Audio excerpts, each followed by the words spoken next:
नमस्कार दोस्तों, मेरा YouTube channel Goyal pain and skin clinic में आपका बहुत बहुत स्वागत है। तो दोस्तों, आज का जो टॉपिक है बहुत ही मज़ेदार टॉपिक है और इसके बारे में आपको मैं कुछ विशिष्ट जानकारी दूंगा आज कि इस तरह के पेशेंट अगर क्लिनिकल प्रैक्टिस में अगर आपके पास आते हैं तो आप उनको किस तरह से डील करें। दूसरी बात, जो मरीज भाई मेरा यह वीडियो देख रहे हैं तो उनको हताश या चिंतित होने की ज़रूरत नहीं है कि किस तरह हम इस बीमारी से निजात पाएं। तो दोस्तों, मैं बिना समय गंवाए हुए आज का यह टॉपिक स्टार्ट करता हूं।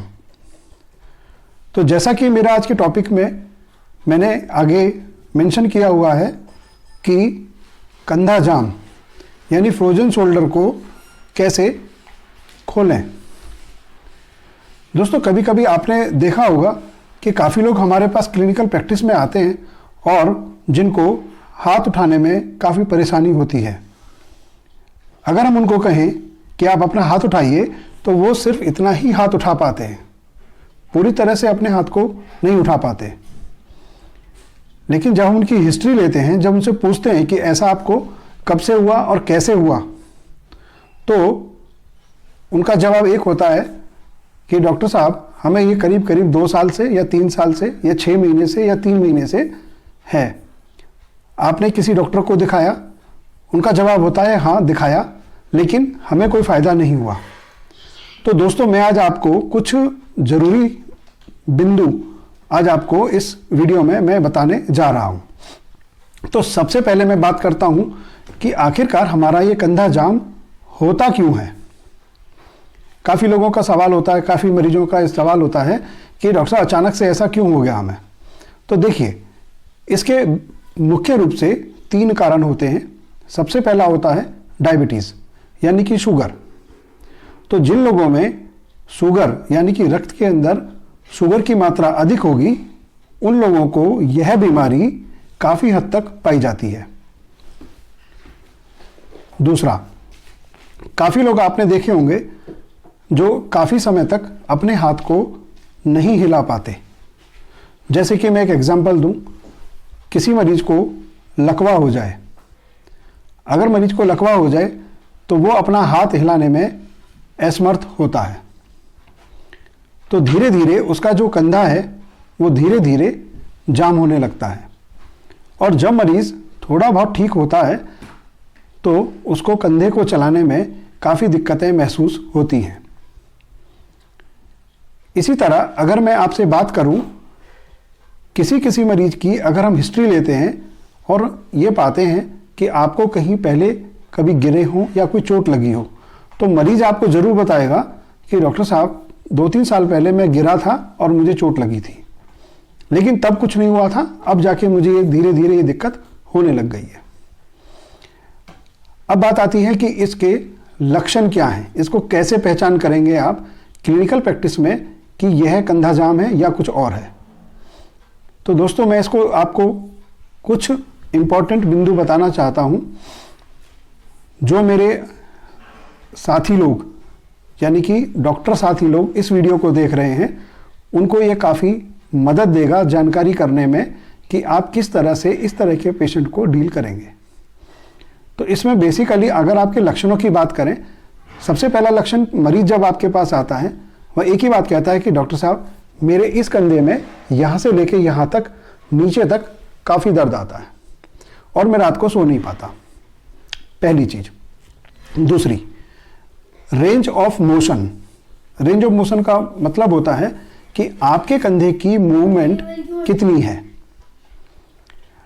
जैसे आप अगर नॉर्मली इस कंधे को घुमाएंगे तो ये चारों दिशाओं में मूव होता है, लेकिन उस आदमी का कंधा हर दिशा में मूव नहीं होगा। जैसा कि मैंने अभी पीछे बताया था, अगर आप उसको हाथ उठाने के लिए बोलेंगे तो वो यहाँ तक ही हाथ उठा पाएगा, और कम या थोड़ा बहुत और ज़्यादा, लेकिन पूरी तरह अपने हाथ को नहीं उठा पाता। तीसरी चीज़, आपको उसके अंदर में शुगर की हिस्ट्री या किसी चोट की हिस्ट्री आपको ज़रूर मिलेगी। कभी कभी क्लिनिकल प्रैक्टिस में यह देखने में आता है कि इस तरह के मरीज भी आपको मिलेंगे, बोलेंगे डॉक्टर साहब ना तो हाथ ऊपर जाता है ना पीछे जाता है, ऐसे तो आपको समझ जाना चाहिए कि कहीं ना कहीं उसके इस हिस्से पे कैप्सूल के अंदर कहीं ना कोई जकड़ाहट है और इसी वजह से मरीज अपने कंधे को नहीं हिला पाता। मेडिकली इस कंधे जाम की अवस्था को, सिम्टम्स को हम 3 स्टेज में बांट सकते हैं। पहला होता है आपका फ्रीजिंग स्टेज। फ्रीजिंग स्टेज में क्या होता है कि आपको मूवमेंट में धीरे धीरे करके दिक्कत आने लगती है, लेकिन इतनी ज़्यादा दिक्कत नहीं आती कि आपको कुछ अटपटा लगे, लेकिन धीरे धीरे दर्द आपको आने लगता है।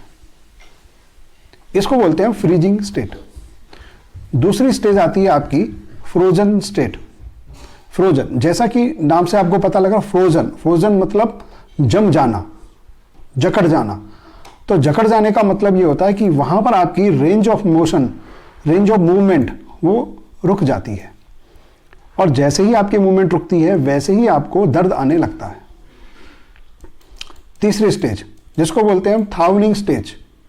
थाउनिंग स्टेज में क्या देखने को मिलेगा, जब मरीज को यह दिक्कत होती है तो उसके दिक्कत के बाद 1 साल बाद या 2 साल बाद या 3 साल बाद उस कंधे की मूवमेंट अपने आप ऑटोमेटिक रिलीज हो जाती है और मरीज को ऐसे लगने लगता है कि यार मैं 3 साल पहले तो इतना बीमार था, हाथ नहीं उठा पाता था, लेकिन अब बिना किसी ट्रीटमेंट के मुझे थोड़ा बहुत इसमें आराम मिलने लग गया है। तब मरीज आपसे सवाल करेगा कि डॉक्टर साहब अब मैं कैसे ठीक हो गया। लेकिन ये एक स्टेज का एक फैक्टर होता है कि आप इस पे ना जाएं, लेकिन आप ये ना समझें कि आपका कंधा ठीक हो गया है। धीरे धीरे करके आपका कंधा और ज़्यादा बिगड़ जाएगा। अब मैं बात करता हूं कि यह किन मरीजों में ज़्यादा होता है। अगर आप देखेंगे, अगर हम एज वाइज का एक निर्णय करें तो करीब करीब 40 साल से ऊपर के लोगों में यह अवस्था ज़्यादा देखने को मिलती है। शायद इसका एक कारण हम यह भी लगा सकते हैं कि मेडिकली 30 साल से 40 साल के बीच में शुगर लेवल लोगों का बढ़ने लगता है, या यूँ कहें कि 30 साल के बाद मरीजों में शुगर का लेवल बढ़ना शुरू हो जाता है और यही इसका एक पूर्व रूप लक्षण है कंधे जाम का। इसी तरह अगर हम बात करें मेल और फीमेल, तो जनरली फीमेल्स के अंदर में यह दिक्कतें ज़्यादा देखने को मिलती हैं। बेसिकली एक अनुमान लगाया जा सकता है कि फीमेल्स के अंदर हार्मोन का चेंजेस होता है, शायद इस वजह से उनमें कंधे जाम की समस्या ज़्यादा देखने को मिलती है। अब मैं बात करता हूं आपको कि इसके ट्रीटमेंट ऑप्शंस क्या हैं। तो ट्रीटमेंट ऑप्शंस में अगर हम मेडिकली एलोपैथिकली बात करें तो उसमें हम लोग क्या करते हैं, सबसे पहले पेशेंट आता है, हम उसको पेन किलर देते हैं, क्योंकि हमारा सबसे पहला प्रायोरिटी होता है पेशेंट का दर्द को निवारण करना। तो इसीलिए हम सबसे पहले उनको देते हैं दर्द को दूर करने वाली औषधियां। दूसरा, हम मरीज को एडवाइस करते हैं कि आप फिजियोथेरेपी कराएं। फिजियोथेरेपी यानी आप सभी जानते हैं, फिजियोथेरेपी एक तरह की जोड़ों की एक एक्सरसाइज को माना जाता है और इसमें जो कंधा आपका जाम हो जाता है उसको मशीनों के द्वारा या ट्रेंड डॉक्टर्स के द्वारा उस कंधे को खोला जाता है। तीसरा, काफ़ी डॉक्टर्स जब आपको काफ़ी समय हो जाता है और मरीज आपके पास डॉक्टर बदलते हुए आता है तो कुछ डॉक्टर सलाह देते हैं कि आप इस कंधे के जोड़ में जहाँ पर आपको सबसे ज़्यादा दर्द है उस हिस्से में एक इंजेक्शन लगवा लीजिए ताकि आपका दर्द ठीक हो जाए और कंधे की मूवमेंट खुल जाए। चौथी चीज, ये तीनों प्रकार से चिकित्सा करने के बाद भी अगर मरीज को आराम नहीं मिलता तो ऑर्थोपेडिक सर्जन एडवाइस करते हैं कि आप इसकी सर्जरी करा लीजिए और सर्जरी कराने के बाद आपका ये कंधा बिल्कुल ठीक हो जाएगा। लेकिन दोस्तों, मैं यहाँ पर आज आपको एक प्रैक्टिकल डेमो वीडियो दिखाऊंगा और इसमें आप देखेंगे कि किस तरह हमने मरीज को बिना किसी दवाइयों के, बिना किसी फिजियोथेरेपी के, बिना इंजेक्शन दिए और बिना किसी सर्जरी के ठीक किया। मैं आपको वीडियो के अंदर में कुछ इम्पॉर्टेंट पॉइंट्स बताऊंगा जिनको आप अपने क्लिनिक में यूज़ करें। अगर किसी भी साथी को कोई बात समझनी हो तो आप मुझे कमेंट बॉक्स में कमेंट करें। दूसरी बात, अगर किसी मरीज साथी को इस तरह की कंधा जाम की अगर किसी भी तरह की कोई भी दिक्कत हो तो आप मुझे कमेंट बॉक्स में अपना नंबर लिखें, मैं आपको कमेंट बॉक्स के थ्रू जवाब दूंगा। लेकिन यह मैं आपको भरोसा दिलाता हूं कि आपको किसी भी तरह की सर्जरी की या इंजेक्शन की आवश्यकता नहीं पड़ती। मेरे क्लिनिक में काफ़ी दूर दूर से लोग कंधे को खुलवाने के लिए आते हैं और मैं ज़्यादा से ज़्यादा 3 से 4 सिटिंग लेता हूं और उनका कंधा पूरी तरह से ठीक हो जाता है। दोस्तों, आप यह नहीं समझना कि वीडियो में जो दिखाया गया है वह इतना आसान है कि आप देखते ही उस कंधे को खोल देंगे। आपको कुछ पॉइंट को समझना पड़ेगा। पेशेंट की जनरल कंडीशन को भी आपको देखना होगा।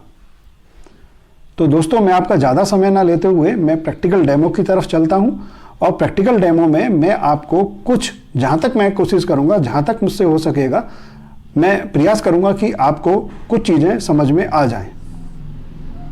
तो दोस्तों, मैं इस वीडियो के साथ ही आपको प्रैक्टिकल डेमो की तरफ लेकर चलता हूं।